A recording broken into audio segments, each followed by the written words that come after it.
This is Jameson Triple Triple. Let's find out if it's going to be 3 times as good as a regular Jameson.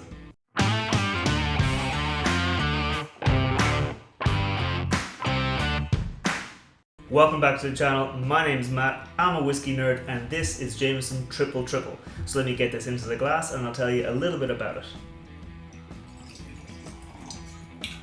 Jameson Triple Triple is a triple distilled, triple casked Irish whiskey from the Jameson range. And what's different about that is what they've done is they've used bourbon, sherry and Malaga wine casks. Now typical Jameson is aged in bourbon and sherry casks, but this addition of Malaga wine casks should add some extra sweetness, maybe some citrus and some nice extra kind of fruity roundness to the whiskey. Jameson does come from the Middleton distillery and they know what they're doing there. They make a bunch of different whiskies there, and their flagship whiskey, Jameson, is triple distilled and generally hailed as being a very smooth, easy drinker. That said though, it does have a bit of a grain alcohol note that's apparent in it, and it's not as smooth as it possibly could be, and that's what they're trying to fix here with Jameson Triple Triple. One point to note about this whiskey is you may or you may not be able to get it in your local markets. So this is, or at least it was, a travel exclusive. So you could only get this in airports. It was released in most European airports and a few different international airports as a 1 litre size bottle as a travel exclusive. And then of course, something happened and that meant we weren't really able to travel anymore, so bottles like this started showing up in brick and mortar stores around the world. So it may or it may not be available where you are, or it may or may not be available in your airport, but it is very nice whiskey. As you can see, I've had a lot of this whiskey already, so let's go into the nose and I'll tell you a bit more about it. On the nose, this is very citrusy. Like, it is very apparent that there's something else in there. Like, the Jameson DNA is very apparent, it's very obvious. If you drunk Jameson before, you know what I'm talking about. It's very easily recognizable what Jameson is, and this has that kind of base, but it has something else on top of it, like that citrus note. It's definitely like a kind of a lemon peel. It definitely is apparent, but it's not like a really fresh citrus. It's not really like a really fresh lemon. So if you imagine a lemon that's maybe a week old, it's not as fresh or as vibrant as it could be, but it's also still quite good. It's got a lot of the lemon flavor there. That's the kind of note you're getting here. It's slightly muted, and that might be because it's got all that caramel sweetness kind of wrapped around it.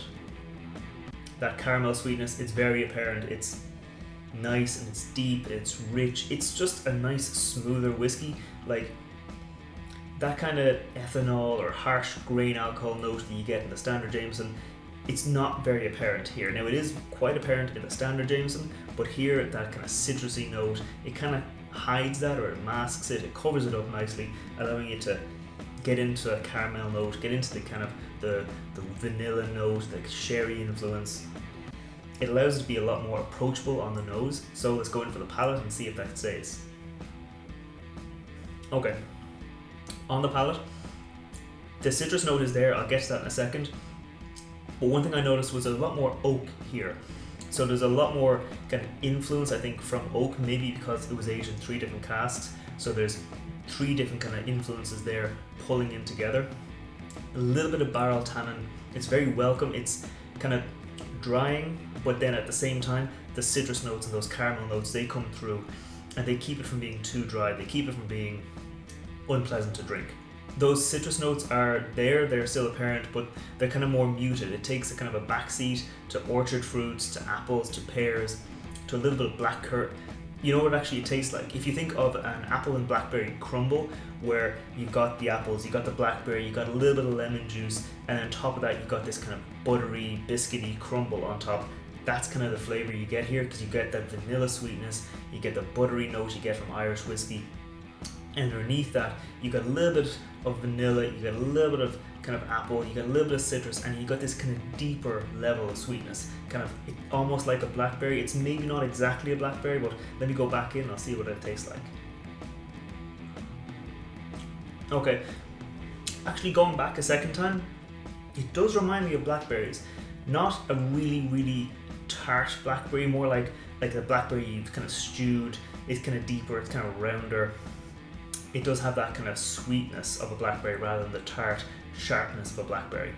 The official tasting notes from Jameson say that you might get a bit of black licorice on this whiskey.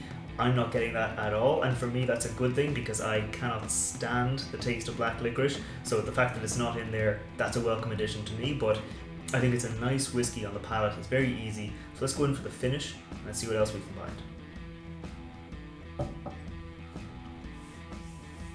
Okay, on the finish, the barrel note hangs around a bit. The blackberries, the pears, the apples, they fade away very quickly. The citrus, that's gone. I'm left with the barrel tannins, that kind of the bit of oak, a little bit of spice, a little bit of vanilla, like that natural vanilla taste, all wrapped up in a little bit of caramel. So those are the kind of notes that hang around. The bourbon influence and the oak tannin influence from the 3 casks, that hangs around. The Malaga influence, the citrus, the kind of nice bright fruity notes, they fade away pretty quickly, and I'm kind of disappointed by that because I would like to have a nice complex evolution. I mean, don't get me wrong, it's not a bad whiskey. It does have a nice kind of lingering tail on it. It's better than a standard Jameson. It doesn't just fall away, it doesn't just fall flat. It's just not a very complex evolution. And for coming in at 40% ABV, that's 80 proof, I mean, I wasn't really expecting it to have a hugely complex life in the glass. It's nice whiskey, it's an easy to drink whiskey, it's just not the most complex of whiskeys. I think this is definitely a step up from the standard Jameson. I think the standard Jameson, it's a good whiskey, it's solid in cocktails, but I think this is much better as a sipping whiskey because it kind of evens out the harsher notes, it evens out some of those kind of less pleasant notes and makes it into a more enjoyable whiskey. It makes it kind of triple casks, triple distilled, so it adds a nice kind of bit of flair to it. And if you can get this whiskey, I'd say you should give it a go. Actually, let me know in the comments below if you're able to find this whiskey. I mean, like I said, it is a travel exclusive, so it might not be immediately available in your area. It might be available in your airports, or it might not be available at all. So let me know if you can actually get this whiskey, and if you've tried it, let me know what you think. And I think that's where I'm going to leave this review. It's a nice whiskey. I'm definitely going to keep enjoying this. I put out new whiskey reviews every Wednesday and cocktail recipes every Friday, so subscribe, you'll see them all, and I'll see you next time. Slán.